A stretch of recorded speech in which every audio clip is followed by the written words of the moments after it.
วิธีฝาก USDT ผ่าน Binance หลังจากที่เราเข้ามาหน้าเว็บไซต์ของ Block Interstellar แล้วให้เราเลือกคำว่าบัญชี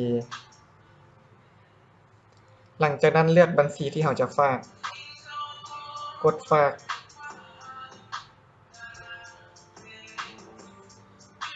แล้วระบบจะเด้งเข้ามาสู่หน้าตั้งการฝากก็คือ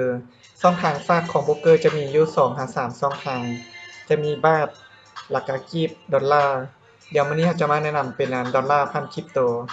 ให้เราติ๊กเอาเป็น USDT หลังจากนั้นให้เรามาเลือกบัญชีที่เราจะฝากใส่จำนวนเงินที่เราจะฝากยกตัวอย่างว่ามื้อนี้เป็น100หลังจากนั้นกด Deposit กด Pay Now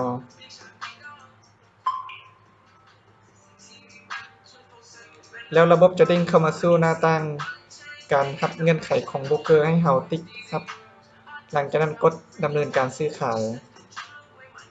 แล้วระบบจะเด้งเข้ามาสู่หน้าตั้งการชำระเงินของโบรกเกอร์ก็คือจะเป็น QR Code ของโบรกเกอร์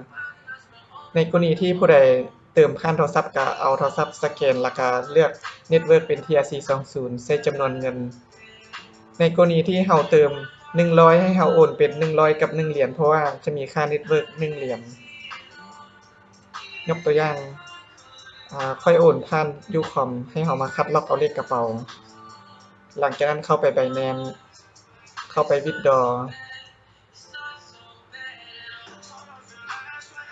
เลือกเหรียญที่เราจะเติมก็คือเป็น USDT